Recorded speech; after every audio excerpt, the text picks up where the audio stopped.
कक्षा 12वीं अनुमापन से संबंधित केमिस्ट्री का एक प्रैक्टिकल को हम देखते हैं।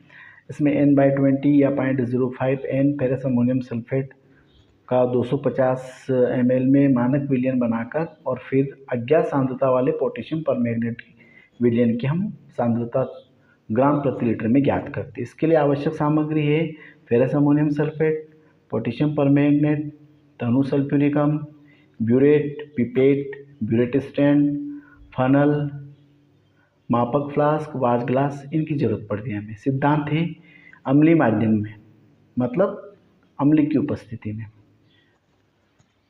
पोटेशियम परमैंगनेट जो बैंगनी रंग का होता है यह ऑक्सीकारक की तरह कार्य करता है और फेरस अमोनियम सल्फेट जिसे हम मोहर लवण भी कहते हैं यह अपचायक की भांति कार्य करता है। और अम्लीय माध्यम में तनु अम्ल की उपस्थिति में फेरस अमोनियम सल्फेट का निश्चित आयतन ले लेते 10 मिलीलीटर ले लें। पोटेशियम परमैंगनेट के साथ जब हम अनुमापन करते हैं, टाइट्रेशन करते हैं, तो पोटेशियम परमैंगनेट का जो बैंगनी रंग है वह गुलाबी रंग में परिवर्तित हो जाता है।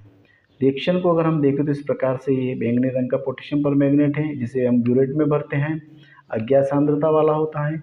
अम्ल मिलाते हैं फेरस अमोनियम सल्फेट के साथ, पिपेट के साथ 10 ml लेते हैं, इसमें 5 ml के लगभग तनु सल्फ्यूरिक अम्ल ताकि माध्यम अम्लीय हो जाए। तो अम्लीय माध्यम में इसका टाइट्रेशन करते हैं फेरस अमोनियम सल्फेट के साथ में, तो फेरिक सल्फेट बनता है, अमोनियम सल्फेट बनता है, पोटेशियम सल्फेट और मैग्नीज सल्फेट बनता है। तो ये बैंगनी रंग जो है अंतिम बिंदु पर मैग्नीज सल्फेट के रूप में गुलाबी रंग के रूप में उपस्थित हो जाता है। तो जब अंतिम बिंदु पे गुलाबी रंग में हो जाता है तो हम वहाँ पर टाइट्रेशन को बंद कर देते हैं और ब्यूरेट की जो रीडिंग होती है उसको हम एक नोट कर लेते हैं। तो अगर आयन के रूप में देखें तो ये परमैंगनेट आयन है, अपचयन के बाद में मैग्नीज आयन में परिवर्तित हो जाता है और गुलाबी रंग, ये परमैंगनेट आयन बैंगनी रंग का होता है जो है गुलाबी रंग के रूप में हमें मिलता है। वजन फेरस अमोनियम सल्फेट का लेना है, उसके लिए सूत्र है तुल्यांकी भार गुणा नॉर्मलता गुणा मिलीलीटर में आयतन बटे 1000। तो फेरस अमोनियम सल्फेट का तुल्यांकी भार यहाँ से हम निकालते हैं, सभी परमाणुओं के भार को जोड़ देते हैं। यहाँ तुल्यांकी भार में 392 लिख देंगे, नॉर्मलता 1/20 है और वॉल्यूम हम 250 मिलीलीटर में सॉल्यूशन बनाते हैं। तो इस प्रकार से इनको हल करने पर 4.5 ग्राम 4.5 ग्राम जो हम 250 मिलीलीटर में एक विलयन बनाते हैं और विलयन बनाने के बाद में हमारा मानक विलयन प्राप्त होता है। हम पिपेट की सहायता से फेरस अमोनियम सल्फेट का 10 ml लेते हैं और उसके बाद में टाइट्रेशन करते हैं। तो सबसे पहले ब्यूरेट में 0 रीडिंग रहती है, बैंगनी रंग से गुलाबी रंग जो है हमें 9.5 ml के ऊपर प्राप्त होता है। तो इस प्रकार से इन दोनों का अंतर को हम यहाँ लिख देते हैं।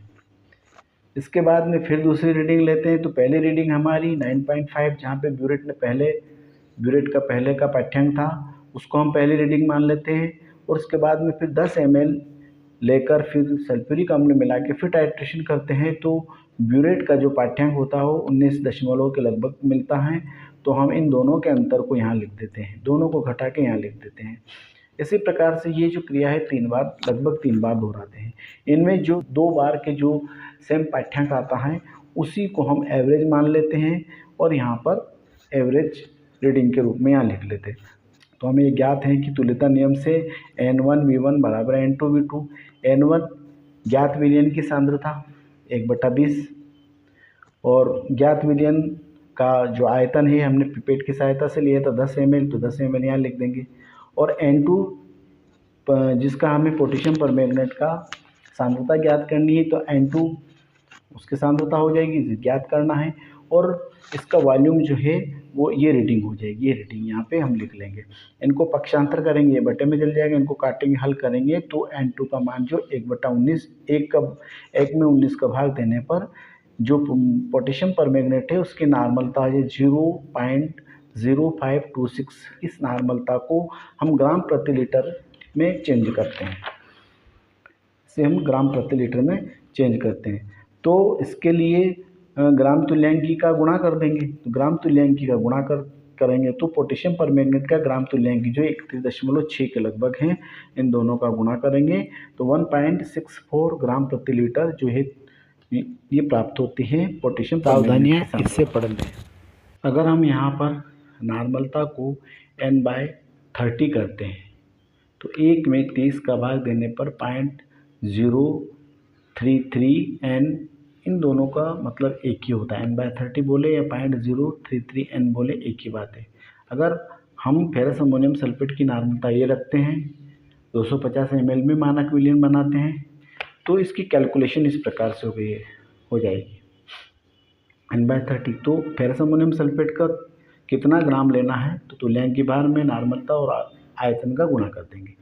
392 1/30 और इनको जब हल करते हैं तो 3.27 ग्राम के लगभग आता है। तो 3.27 ग्राम को हम 250 आंसू जल में घोल लेंगे, सामान्य विलयन बना लेंगे। ये हमारे स्टैंडर्ड या मानक विलयन हो जाएगा। इसके बाद में हम इसी का 10 ml लेंगे, जो 200-250 ml का हमने बनाया है, इसी से 10 ml लेंगे, सल्फ्यूरिक अम्ल मिलाएंगे 5 ml के लगभग और पोटेशियम पर मैग्नेट के साथ टाइट्रेशन करेंगे।